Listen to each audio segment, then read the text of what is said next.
Yes, good old TJ.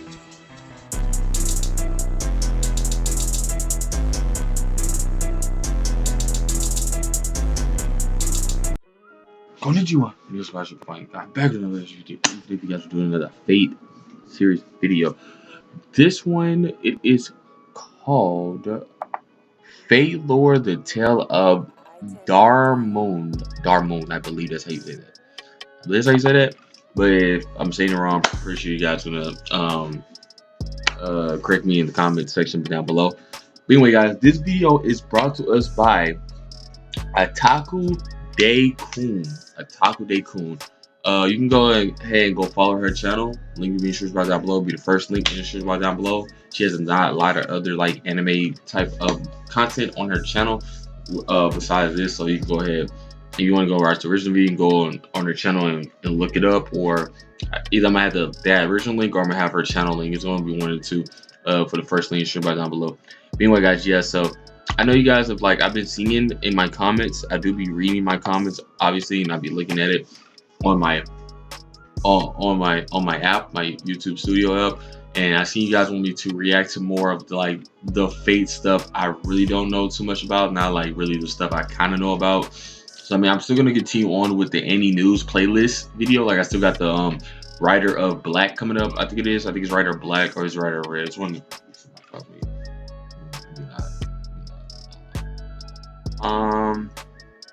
Rider of Rider of Black.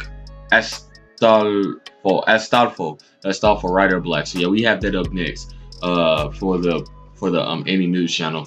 But yeah, guys, so like I say, like, subscribe on the video and everything like that. I know this intro is getting a little too long, so I'm gonna just go ahead and get started with the video. Also, before we get started too, hit that bell notification for YouTube and for the channel, so we can, you know what I'm saying. And I know you guys, it's a lot of you guys that still aren't subscribed. Things like 60% is not subscribed. So you guys like what you see here for these reactions and stuff like that, go ahead, hit that red button down below. It's free and it's really simple. It's really quick. So yeah, guys. Without further ado, let's get right into this. It is during the period of early medieval Ireland, more specifically the Fenian cycle, that a band of brave and capable warriors called the Knights of Fianna serve Ireland's High King. At the same time, a man by the name of Don, the Dark One, lives as a god of the dead. Don becomes the father of a child, Diarmuid Odine, and entrusts the child's care to Angus Og, a member of the Tuatha De Danann, is that Lancer? And poetic inspiration. That's his real name. Thus, the young Diarmuid is raised by Angus as a foster father. Diarmuid. While Don does not raise his own son, he bears resentment to Diarmuid's stepbrother, Congus, born of the same mother with a different man. One day, Don goes out of his way to accompany Congus into the wild. Frightened by the appearance of a wild animal, Congus runs between Don's legs to hide, as he was of very large stature. With Don's resentment at its peak, he takes this opportunity to squeeze his legs together and crush the poor boy dead. Congus's father, Rock, discovers his son's fractured corpse and weeps until becoming enraged at his killer.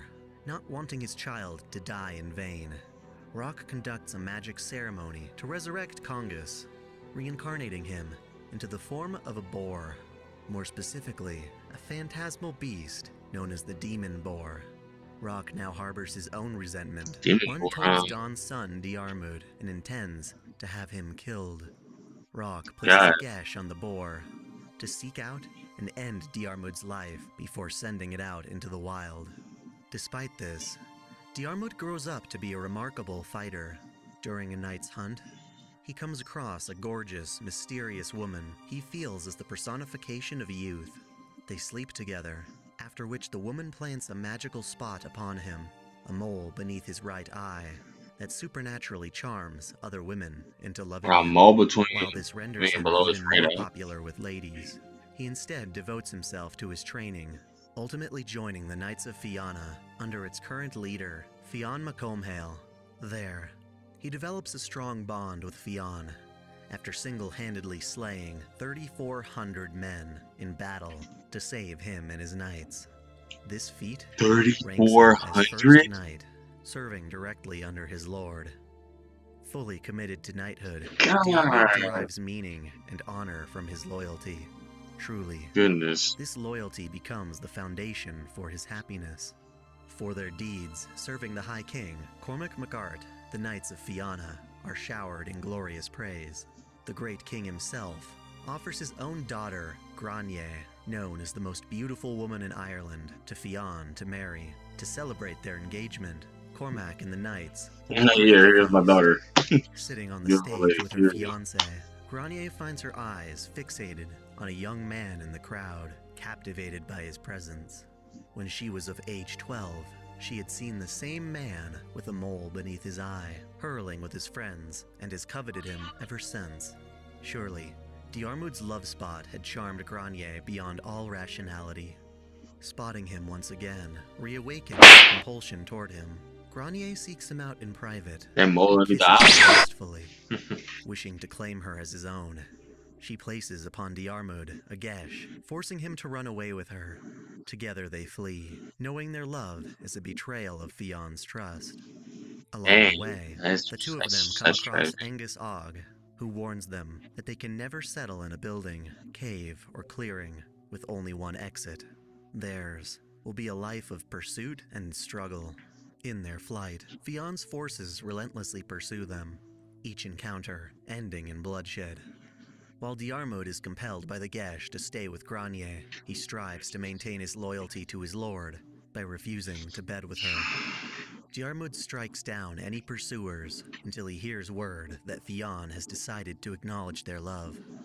A marriage between Diarmuid and Granier is officially recognized, and Fionn concludes his pursuit by giving them land and a proper title. It appears that So you Diarmuid is can land accepted for back as a American? subject Oh, that's able what to it was, redeem but she's the himself. princess though, As a right? So sign that of their makes sense. friendship, Diarmuid and Fionn venture into the wilderness to hunt. Their hunt goes smoothly until they encounter the demon boar created long ago to seek revenge. The beast is horrifically dangerous, able to devour not only meat, but also armor and even magic runes. Its overwhelming strength Dang, poses a that thing threat got even no to boundary, dragons. no limits, huh? While Diarmuid valiantly challenges the beast, he is unable to win unscathed and receives a fatal wound from the boar's fangs. He hits the ground, too weak to push on. Fortunately, Fionn possesses a unique talent that allows him to transform ordinary spring water into healing water. Fionn walks mere steps to the nearest source of fresh water. He gathers what he needs, but suddenly trips, spilling the water on his way back. He makes a second attempt, only to spill it once again. Tauntingly, he goes for a third, this time making it back with the medicine intact. Yet, there is hesitation. Suddenly, Fionn Hesitation? denies Diarmuid the medicine, instead confirming, "Did you believe I had forgotten what happened with Granier?" Fionn takes his revenge on Diarmuid by leaving him to die amidst a lush field. That's This savage. death is That is tainted with savage, regret. bro. His sobering failure as a knight to Imagine, remain loyal to his lord. somebody about to He hear you carries and they this like, oh, failure, you along with a remember desire you for did this to me? redemption, as his legend Could you is imagine? recorded into the throne Imagine. of heroes. In the modern era, the renowned magus Kenneth L. Malloy Archibald and Solau Nuada Re Sofitia Ri, two mages of the association, are strategically engaged. Their marriage is not one of affection, but rather political necessity. Regardless, the two team up to participate in the Fourth Holy Grail War by summoning Diarmuid as a heroic spirit of the Lancer class. Their arrangement is unique in that Solau provides Diarmuid mana, while Kenneth holds his command seals. For Diarmuid, simply being summoned is a blessing in itself. This is actually very granting unique him a at how second they're chance telling to this lore establish about and this maintain character loyalty with to these his new cards. master. Like this is Sadly, very their union unique. is toxic, a devastating triangle of conflict. When confronting opponents in the war, Diarmuid insists on fighting according to honor, wishing to fight servants, such as Artoria, in fair, one-on-one duels. And yet, Kenneth forces him into underhanded tactics in order to win. In battle, Diarmuid wields two spears of differing lengths, each with their own magical attributes. The first, Gay Diarg, the Crimson Rose of Exorcism, KDR. is a red spear capable of penetrating mana. It was given to him by Angus Og. His other spear is Gae-Bode, the yellow rose of mortality, Well, he has with the 2 power of lances? preventing its victims' wounds from healing. This spear was given to him by Manon MacLear, the king of fairies. He has keen insights while fighting, allowing him to lure Artoria into a trap. He convinces her that her magical armor is useless against him, taking advantage of her vulnerability to land an unhealable strike on her wrist. While he is confident in defeating Artoria in their duel, he refuses to target her when other servants get involved, and is ultimately forced via command seal to obey. Cainith finds Diarmuid's honor and pride disrespectful, placing an inherent contradiction between Diarmuid's honor and his loyalty. A master used the In turn, seal to Solau force him to kill ridicules himself, Cainith right? for his cowardice, whilst Cainith suspects that Diarmuid is intentionally manipulating her. He can easily see that Solau is hopelessly under the charm of Diarmuid's mole, and is ever hesitant when dealing with the two of them. Their chemistry takes a turn for the worse when Cainith's magic circuits are permanently damaged in a fight with Kiritsugu Emiya, having taken a direct hit from one of his origin bullets. While heavily disabled on an operating cart, Cainith is threatened by Solau to relinquish his command seals onto her, else she murder him in his vulnerable state. Of course, Solau is overjoyed, now being Diarmuid's direct servant. She bids him to return to battle, but is denied when he asserts that, even without command seals, Cainith is still his master. Ultimately, Solau is only able to win Diarmuid's loyalty after assuring him that she is merely acting on Cainith's behalf. To counter this, she intends to use one of her command seals to force Diarmuid to reciprocate her love. Before that, however, the Grail War's masters and servants decide to team up in defeating the renegade caster and his master Ryonosuke. During the fight, it becomes evident that Artoria can defeat Caster if she makes use of her noble phantasm, but is unable to do so with the injury received from Gae-Bode. So that Artoria can unleash Excalibur, Diarmuid releases the curse of her wound by breaking his spear and allowing her to heal. Diarmuid refuses to allow Wait, so Solau if he near breaks the his battlefield spear, as a product of that his code of honor. no healing is null and Yet, void? this leaves her It just gets unprotected. nullified? Kiritsugu's That's crazy. I partner, didn't know that. Maya, assaults her in I literally isolation. never knew that. Maya That's really severs Solau's arm that's crazy. to prevent her from summoning Diarmuid and takes her hostage to draw out Cainith. In a final encounter, Diarmuid and Artoria resume their honorable duel, unaware that Kiritsugu is interfering from the shadows and forces him into an agreement. On one end, Kiritsugu vows not to harm Cainith or Solau, in exchange for Cainith forcing Diarmuid to commit suicide, backed into a corner. Cainith accepts the agreement, I knew it. using a command seal That to was force tragic. Diarmuid I into remember driving that. Gay Diar into his chest. That Upon clip that scene realizing there he's been is betrayed so by his powerful. own It's so master, epic. despite his constant loyalty, Diarmuid violently curses everyone present for denying him his only wish. With a devilish glare of hatred, Diarmuid dies, without experiencing the bond of loyalty he had coveted. To add to the betrayal, Kiritsugu cheats on his side of the agreement by allowing not himself but Maya to open fire on Cainith and Solau, killing both servant and master.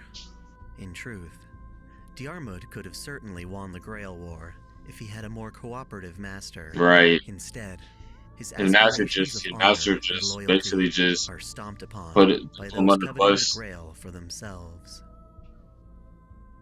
Threw himself, he threw him underneath the bus. That's crazy, man. Thank you for watching. Oh, I'm tripping. That's a guy. I thought that was a.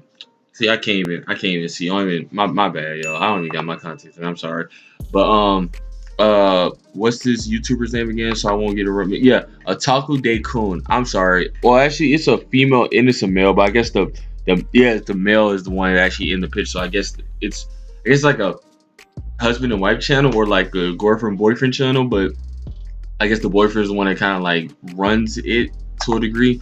But yeah, so their channel was actually pretty good. I like this. I like the way that the cars are coming down, circling around and stuff like that.